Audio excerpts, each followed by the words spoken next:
মওলা গো, আমার মা অনেক কষ্ট করে আমাকে পেটে ধারণ করেছিল। আমি যখন পেটে ছিলাম আমার মা ঘুমাতে পারেনি, বমির জ্বালায় খেতে পারেনি, ভালো খাবারের গন্ধ পর্যন্ত সইতে পারেনি আমার মা। আমাকে দুনিয়াতে আলো দেখাতে গিয়ে ভালো করে হাঁটতে বসতে আমার মা পারেনি। রাতের ঘুমকে আমি নষ্ট করে দিয়েছি। আমার মা যখন সারাদিন কাজ করে ক্লান্ত শরীর নিয়ে রাত্রে একটু ঘুমাতে যেত, আমি সন্তান মায়ের পেটে থেকে কিছুক্ষণ ডানে লাথি মেরেছি, কিছুক্ষণ বামে লাথি মেরেছি। আমার সে লাথির যন্ত্রণায় আমার মা ব্যথা পেলেও কখনো উ শব্দ করেনি। আমার বাবার ঘুমটা ভেঙে যাবে বলে, আমার দাদির ঘুম ভেঙে যাবে বলে, আমার নানির ঘুম ভেঙে যাবে বলে বুঝতে দেয়নি।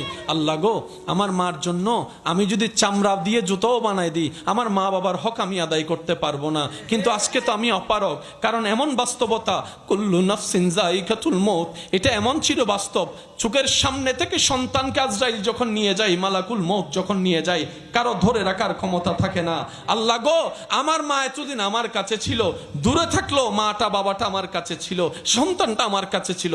আজকে তো ইন্না লিল্লাহি ওয়া ইন্না ইলাইহি রাজিউন। মওলা তোমার দিকে চলে গিয়েছে, তোমার দিকে চলে গেল।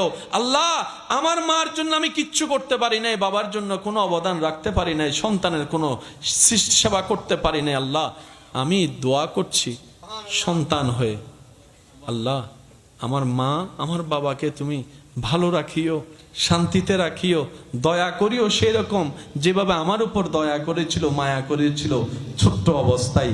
এদিকে সন্তানের হাত উঠবে, এদিকে রবের দয়া মুক্ত হবে, জাহান্নামী হলো আল্লাহ চাইলে দয়া করে জান্নাতি বানাই দিবে। সুযোগ আছে, কিন্তু আমরা গাদারা সুযোগ নিতে জানি না। আমরা মুসলমান, আমাদের হাঁটার একটা ইজ্জত আছে, আমাদের বসার একটা ইজ্জত আছে, আমাদের যাওয়ার একটা ইজ্জত আছে। মুসলমান হচ্ছে সত্যিকার মুসলমান, আমাদের মতো মুসলমানের কথা বলছি না, সত্যিকার আল্লাহ এবং রসুলের প্রিয় মুসলমান হচ্ছে পৃথিবীর সবচাইতে স্ট্যান্ডার্ড। ওনাদের স্ট্যান্ডার্ড লেভেল ভিআইপি কেউ হার মানায়।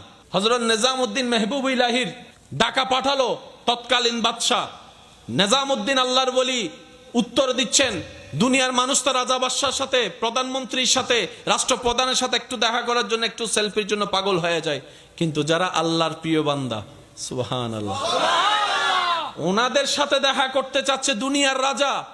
উনি উত্তর দিলেন, আমার কোনো প্রয়োজন নাই, আমি যাব কেন? প্রয়োজন যার সে আসবে। আমি গরিব হতে পারি, আমি দুনিয়ার চোখে অর্থের ভিখারি হতে পারি, আমার কাছে সসম্পদ হয়তো রাজার মতো নাই, কিন্তু আমার সেই লেনদেন তো রাজা বাদশার সাথে নয়, আমার মওলার সাথে, আমার মালিকের সাথে, আমার রবের সাথে। আমার যা দরকার রবের কাছে চাই, আমাকে যা দেয় আমার রবে দেয়। দুনিয়াওয়ালার সাথে আমার লেনদেনের কোনো দরকার। মনে রাখবেন, যার ইয়াকিন, যার তাওয়াক্কুল যেমন, তার উপহার পুরস্কারও তেমন। আমরা পাই না কেন? আমাদের রবের তো সব আছে, দোষটা হচ্ছে নিজের আমাদের। সেটা কি? আমাদের ইয়াকিনে দুর্বলতা আছে, আমাদের বর্ষার উপর দুর্বলতা আছে, আমাদের ধৈর্যের মধ্যে দুর্বলতা আছে, আমাদের সহ্য করার মধ্যে দুর্বলতা আছে। আমরা অপেক্ষা করতে রাজি না, আমরা অপেক্ষা করতে রাজি না, আমরা অস্থির হতে রাজি, আমরা গালাগালি করতে রাজি, বকা করতে রাজি, ঝগড়া করতে রাজি, মারামারি করতে রাজি, আমরা শান্তি প্রতিষ্ঠাতে কেউ রাজি নাই। কথা বলেন ঠিক কিনা? আওয়াজ দিয়ে বলেন, দোষ কাদের? আর একটু জোরে বলেন, দোষ কাদের?